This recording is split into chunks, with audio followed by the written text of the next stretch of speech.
I'm so thrilled and humbled to be joined with Dylan Gambardella and Justin Lafazan of NextGen HQ. Say hello, gentlemen. What's up? How you doing? What's up? So for full disclosure, I'm proud to call myself a NextGen member and really enjoyed attending their annual and first ever virtual NextGen Summit back in August. So welcome. First off, I just want to congratulate you both. You did the best job you could with the virtual summit, given the circumstances, and trying to get people fired up from essentially inside your room, which is not easy to do. So talk about a pivot there. Thank you so much, Peter. We really appreciate that. We had an absolute blast just being ourselves, hanging out a bit, and trying to bring a little bit of energy, a little bit of extra oomph to entrepreneurs around the country, around the world even. We need it, right? It's tough out there. So we can be just one voice helping you get that momentum, get that motivation. That's our job. Absolutely. Can you briefly explain to the audience what exactly is NextGen HQ and NextGen Summit? Thanks so much, Peter, for having us. And we're really grateful to have you as a part of what we're calling the momentum movement of young people everywhere who are deciding, I believe that I should have the freedom to design the life that I want to live, and that I should be able to work really, really hard to determine my own destiny, that I should be the CEO of my own life, that I should sit in that driver's seat of my own life. And we believe that because that's what Dylan and I believe for ourselves. We are out here trying to design the lives that we want to live, be the CEO of our own life, and build our dream. And that just so happens to be for us helping others achieve that same message as well. So at NextGen HQ, we are a global business hub aimed at helping entrepreneurs get the momentum they need to have just that, design the lives that they want to live. We create media, invest capital, provide a variety of different services and products, all helping entrepreneurs get one step forward. We're hoping to fire them up to go chase their dreams because we're in that fight as well. Amen, brother. Preach. I hear you. So I want to dive right in and be efficient with your time since you've been so generous to come on as guests. I have so many questions. I'll try to get to them all. But let's talk about you both for a sec briefly. Dylan, you grew up outside the city. I'll be careful not to call it upstate. And were valedictorian of your high school before going to Duke and studying public policy and philosophy. Justin, you grew up in Syosset in Long Island and also graduated with highest honors in your high school before attending Wharton at UPenn. So we're dealing with really smart people here. And I'm trying to get the timing right, so help me out. You then immediately co-founded Students for Students, which for those who don't know, mentors students through the college admissions process. And NextGen at the same time, or did one morph into the other? Peter, really appreciate those kind words. We just think we're very fortunate to have great environments, great family, great mentors that push us to be our best selves. And maybe we're decently smart guys, but we're surrounded by incredible people who truly are all to thank for any success limited that we've had to date. We started our first business, Students for Students, when we were 18 years old, still in high school, very much so in the throes of the college admissions process ourselves. Justin had just recently applied to and been accepted, early decision, shout out Jay, to Wharton. And I was navigating, do I go basketball? Do I go academics, right? But given our background, given that we had parents helping us out, we were able to navigate that process pretty well, pretty fluently. And we started this business to just simply help others as well. And that experience, starting our first company, Peter, was transformative. Not because we made $1 billion. We definitely did not. I think we lost maybe closer to $1 billion than we made $1 billion. But we had a lot There's of many fun. different definitions of success. Amen. Amen to that. We were learning, we were growing, we were doing, right? Just do it. That same mentality. And by starting at a young age, we were able to compound our growth. And so by the time a year later, when I was my first year at Duke, Justin was in his gap year before attending UPenn, we decided let's go forward with this next gen concept of bringing together young people to learn and grow with us. We were trying to get better ourselves, but we didn't know where to begin as first-time entrepreneurs, as young people building a business. So we said, let's go ask a few hundred of them. We'll get them in a room. We'll call it NextGen Summit. Wasn't actually the first name. Ask Justin if you want to hear that. But that was the start. quite frankly, it was not anything more than a selfish desire to be our best selves as entrepreneurs. 6 years and change later, this is our company that we are so honored and blessed to continue growing. But it started as us just trying to network at scale. Dylan, why were you so resistant to going into the traditional corporate route? I don't know that I was resistant to the corporate route. I was just in love with the idea and the promise of entrepreneurship. Justin and I were big fans of a gentleman named James Clear, who, I'm going to botch his quote. I love it, one of the all-time best, but he says that entrepreneurship is a vehicle to design the life of your dreams. That this business angle we're kind of getting in, we're pointing in the same direction. That simply allows me just to work on myself, allows me to explore my passions, to be curious. And once I got a taste of that entrepreneurship bug and what that could enable and allow, wasn't money, right? Still not rich, still not wealthy, living with mom and dad currently. But it allowed me just to be free and to explore my own curiosities. And so it wasn't that I hated the corporate route, but frankly, it just stood no chance once I had explored entrepreneurship. And I kind of re-fall in love with that every single day now. It was this concept of freedom. Most certainly. Yeah. Well, so let's shift gears to NextGen. Why do you focus on momentum as the primary focus for NextGen? I mean, why is momentum so difficult to obtain? Or can you boil it down to simply a lack of self-confidence and negative self-talk? And related to that, how have you struggled with momentum in your professional life? So I'll throw that to Justin to start. The key problem that we are trying to solve at NextGen is that entrepreneurship, the dream that we all achieve of having the freedom to design the lives that we want to live, the vehicle to getting there, entrepreneurship, it's really freaking hard. That is the problem we are trying to solve. It's scary, it's risky, and it's super complicated. And we believe that we go still, and I speak all the time. We say, show of hands, raise your hands in the audience. All right, who wants to be the CEO of their own life? You want to be your own boss. You want to be in charge of your own financial future, professional future. You want to grow. Every single hand goes up. And how many are actually like chasing that dream? All the hands go down. And it is because it's scary, it's risky, it's complicated, it's really freaking hard. So our secret analysis that, again, don't tell anybody and don't leak this recording, of course, because this would ruin everything. But our secret understanding and hypothesis is entrepreneurship is really hard. But if we energize you, if we fire you up to believe that you can keep going in the midst of it being really hard, get in the game and then stay in the game, that you will have wind at your back, you'll have momentum and be able to overcome those obstacles and achieve that dream of pursuing the freedom to design the life that you want to live. And then the circle will just keep feeding itself. So our secret sauce but just is energize you. But just interject, Justin. I mean, what percentage would you say is it tough versus just perceived tough? That, you know, it's that scary kind of, I'm afraid to start. But as you guys know, once you start, then things kind of start to fall in place. Obviously, it's not just easy peasy, but it's just that kind of perceived. It's a more of a mindset scary and tough than it is actually other logistics. Peter, I think that, so before you get started, entrepreneurship is really tough because you're like, well, what do I do? How do I get started and what you're doing? And then once you're in the game, it's also really tough because you're like, oh my God, all these people are looking at me and I have to lead them and I don't know what I'm doing myself. We're going to run out of money. Oh my God, what do I do?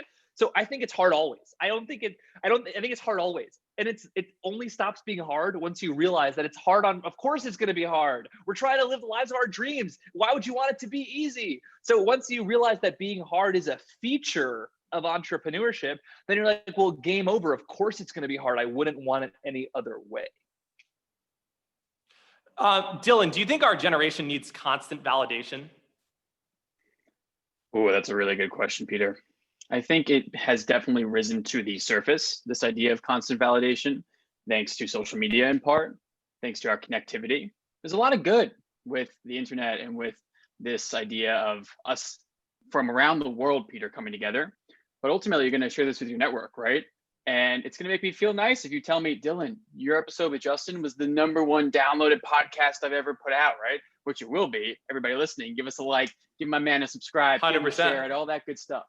That's how this world works. That's how we as human beings work because we love community. We love connecting with others. That's just natural. So the validation piece is something I personally struggle with, Peter. I'm trying hard to only have one person's validation and only care about that, mine, right? It's impossible though. It's impossible. Now I hear influences from there. I have mentors telling me this thing, a community behind us telling us a million things, 99.99999% all positive, all saying, you guys are the best, you got this. Then you get that one piece of negative feedback, and that's the only thing you remember, right? So I think ultimately it starts. Well, that's what in kills here. momentum, right? Yeah, most certainly, right? I think you put it perfectly. But Peter, you know this, Justin knows this, I know this. Momentum can never stop. So if you get hit, you get knocked down, well, I hope you're in NextGen because we're going to be there to lift you up. But if not, it's on you to get back in the game. If you get knocked down and you have that awful day, you have a bad sales call, a team member quits, right? Whatever it is that is a gut punch to the chest deep inside, that happens. What are you doing about it next, right? So how are you getting back in the game? How are you taking that, learning from that, accepting it, and then saying, I'm letting go. I'm back in the game because I got a job to do. I got a dream to chase. I got a life empire to build. That's what we're trying to chase here. 100%. I mean, I love the energy. Is it important to have a co-founder? Does that help solve the momentum problem? I mean, you guys found each other by luck of being at a party together in high school and had a figurative baby together. Not everyone finds their partner in life. I mean, is it much harder to be a solopreneur and raise your corporate baby by yourself?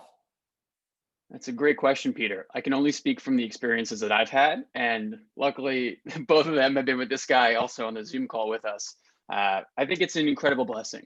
We joked about it right before we got started with the interview, that Justin, if he disappears into the forest behind him, I'm still here, right? And if I go hang out in the Empire State Building, Justin's here, right? And that's a beautiful thing to know that you have an accountability partner, someone you could trust. I know that if I give something to Justin, if I say, hey, who's going to do this thing? And he puts his hand up, he takes lead, it's going to get done not only as good as I would have done it, but majority of the time way better, because he is just as much in. He knows that if he's passing something off to me, I want to do good for me, for him, for our company. So I'm going to take it to the moon.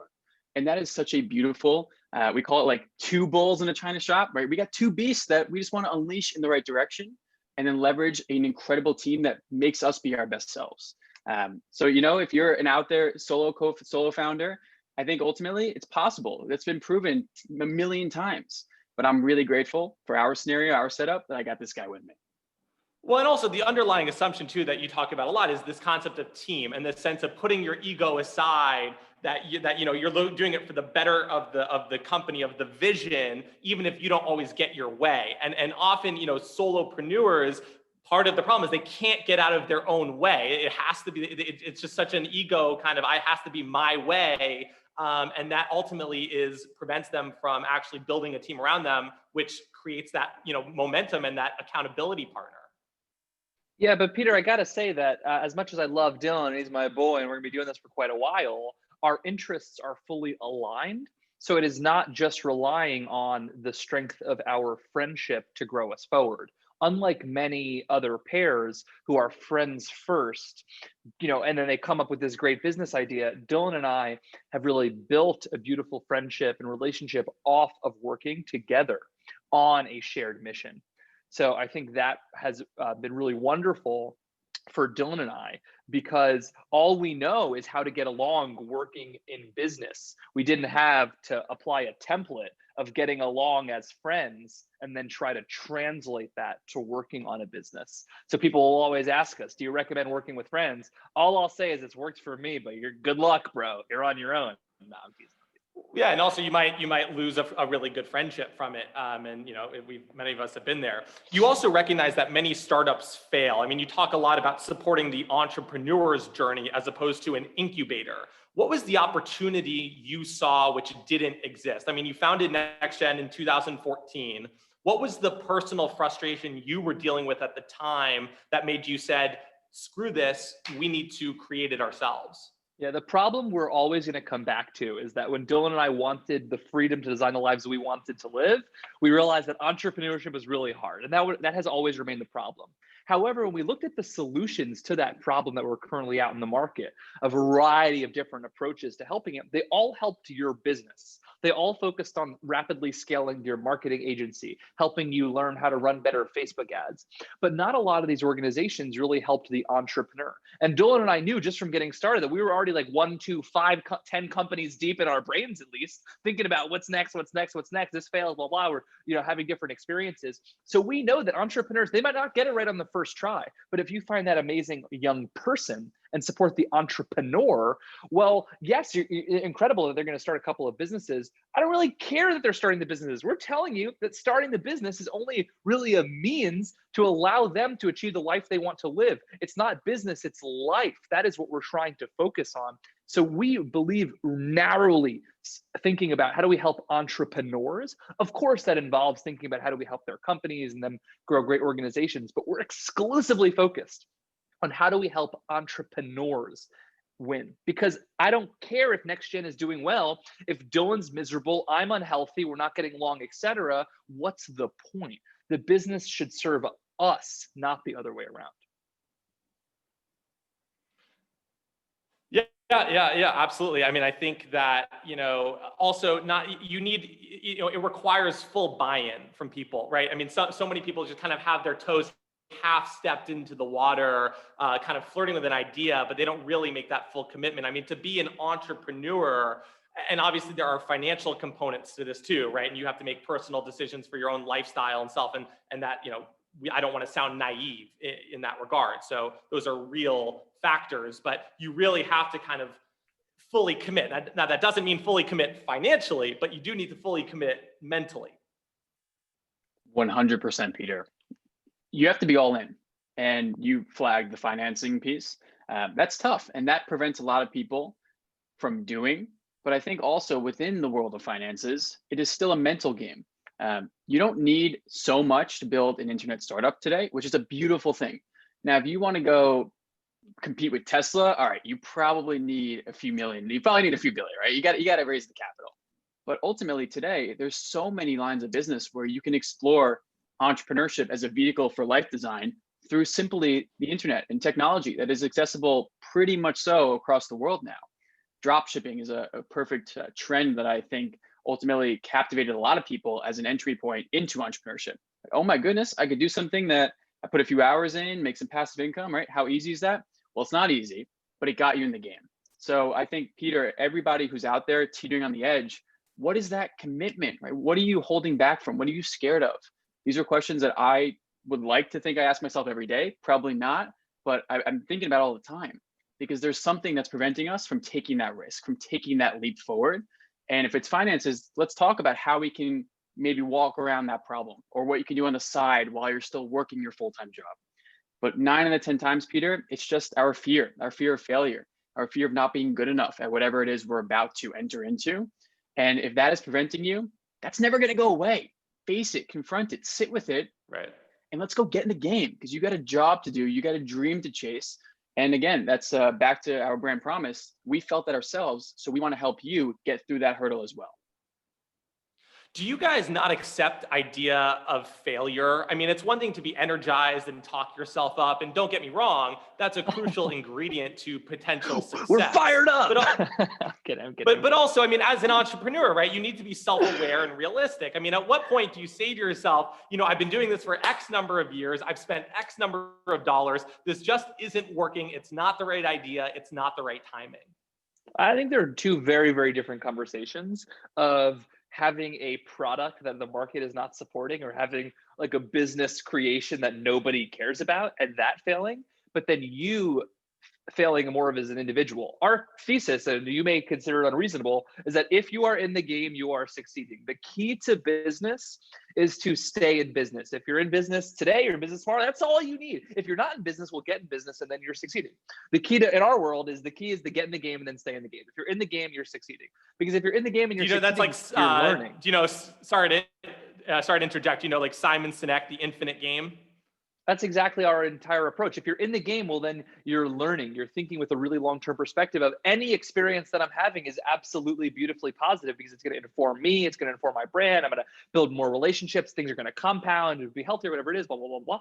So if you're in the game, you cannot fail. You can, Dylan and I fail all the time in terms of our business creations, our ideas every single day. Come up with like a brilliant idea. I'm like, this is going to be the game-changing idea. Idea is absolutely horrible. Total flop. So it happens all the time. Your business creations can totally flop in your face every single day, and they will. So get used to it.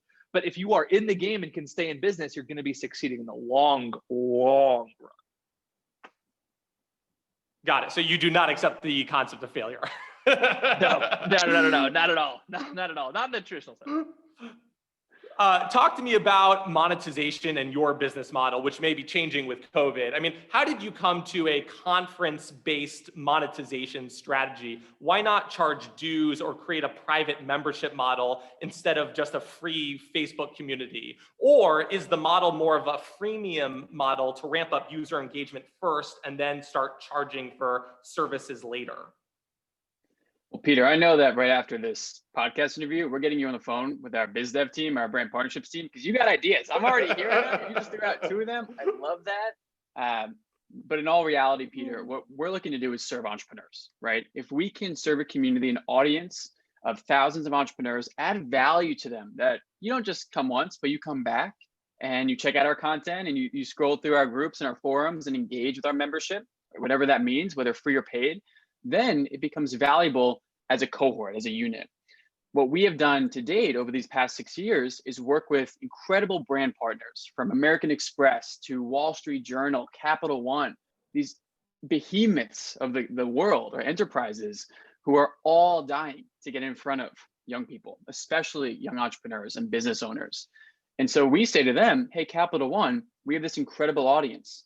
This audience wants to talk to you. They want to learn about your products. They want to maybe have an investment from you. They want to maybe sell to you at the enterprise level. And Capital One, you want to meet them too. So if we as NextGen can be the intermediary, the medium through which they connect and build relationships, well, the entrepreneurs win first and foremost. Capital One's going to win. They're going to have a great time. And we can get paid to do that from a business model perspective. Sign me up. So what we're looking to do is find ways to engage the B2B side with our consumers on the NextGen audience side. This has been a model that has manifested through, as you said, conferences. Sponsorship is a more common way that I think a lot of companies do this.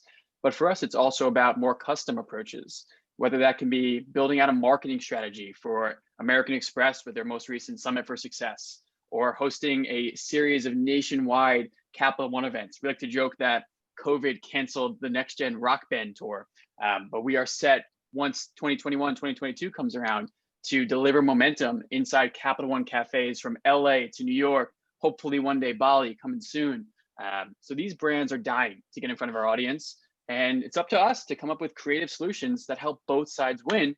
And then everybody's happy. We can, hire a team, continue growing. Well, I'm so glad you brought that up. I mean, just briefly, I'm curious, what are your KPIs and internal metrics that define success for you? I mean, is it number of tickets sold, number of Facebook group members? And the reason I ask is because you guys are, as you just referred to, working double time, right? Not only are you trying to grow your network of users, but at the same time, you're trying to convince enterprise companies of your legitimacy and leveraging your community strength in hopes that they'll sponsor or partner with you. You're definitely talking to our biz dev team, Peter. You get it, man. I really appreciate that insight there. For us, we want to reach every entrepreneur across the world. Now, that doesn't just mean those who have filed their LLC or are raising their seed round. That means the individual building a brand, who's exploring how to be a fitness coach, who's writing a book, a podcast, you name it. So our audience potential, the total accessible market, right? The TAM, if you will, in VC terms, is huge. We will never be done.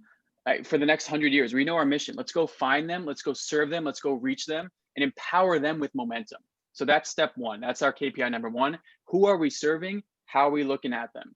And then, of course, on the second half of that is who we get in the funnel. What brands are we working with, right? Are we finding companies these entrepreneurs actually want to be meeting? Are we addressing problems and finding solutions to them with our brand partners? And whether that boils down to money, to number of campaigns we've got going on, Of course, we end of the day are for profit. We need to fund our operations, so we need to make money.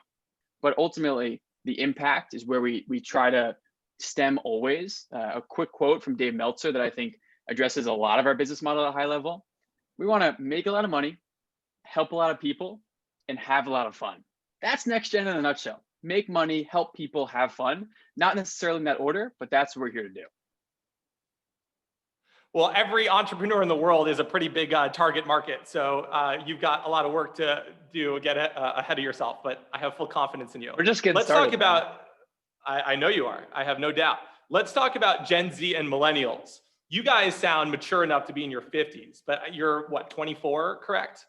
So right on the cusp of Gen Z and millennial. And I've noticed, though, that a large majority of your core user base is Gen Z. And I'm wondering if you can shed light on why that is and the differences you've learned between these two generations. I mean, to be blunt, are they just more impressionable and more easily captivated than millennials? Or when you hit your 30s, it's just too late and you have to deal with marriage, kids, you become too jaded by societal standards and rejection? I thought you guys would be the perfect people to ask. I'm not sure if I have the best answer, because why is a large portion of our global network right around the age that Dylan and I are? I don't think it's a targeting question, and I don't think it's a demographic question. When you start a business like Dylan and I did for ourselves, all we did was try to find people like ourselves to work with. So we went to friends and friends of friends, and we started building a global network of what you call the users, what we call our global community, all around people that we could know and get in touch with.